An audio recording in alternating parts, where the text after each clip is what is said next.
Well, he goes into Mosaic covenant mode. Yep. And he goes into that pattern of trying to remind them of the great things that the Lord has done and delivering the children of Israel.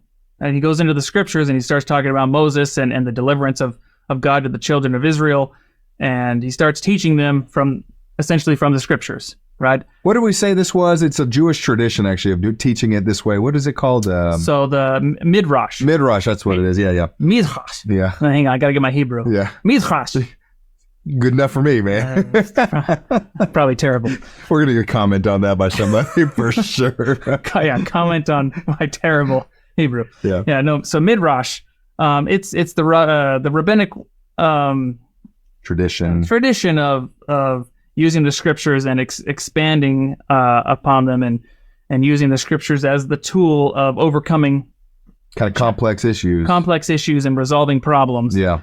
It's just kind of that method and Nephi does this. It really shows that Nephi had that formal rabbinic education, right? That he really had that education. And he'd been studying the brass plates as well. I mean, he wasn't just laying them to rest. Mm-hmm. Like he had clearly been going through and internalizing all these stories and these passages and making sense of why they were important. And so he goes through and he's teaching them from the scriptures, and he tells the story about the serpents, that the Lord sent fiery flying serpents among the children of Israel. And it's interesting because who sent the fiery flying serpents? The Lord. Interesting. That was a consequence of hardening their hearts. Yeah. So when you harden your heart, you lose blessings, and there's other consequences that can come from it. But those things are for your good, right? Yeah. They're for your eternal good. Right? They're to get you back on that the path of eternal progression that's going to get you further and closer to the Lord in the long run. So the Lord sent fiery flying serpents, and they were bitten. They were venomous, but the Lord also prepared a way that those who were bit by the serpents might be healed. Okay?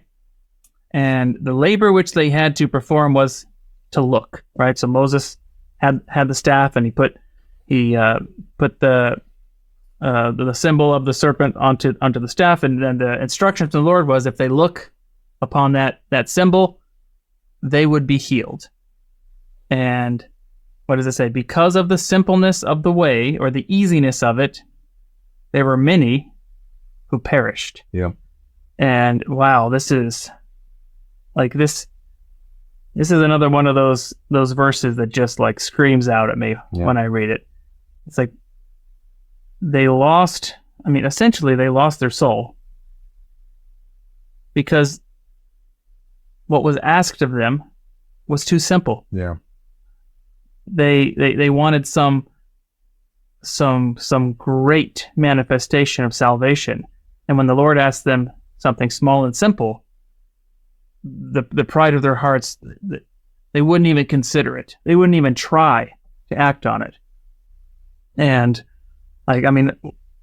can't we all relate with that? Yeah. Where the Lord asks us all to do small and simple things to progress towards salvation. And how often do we cast those things aside? Maybe not out of spite or out of disbelief, but just because they're small and simple, it doesn't captivate us. Yeah. Thank you for watching. If you found this content spiritually enlightening, please like, comment, and subscribe.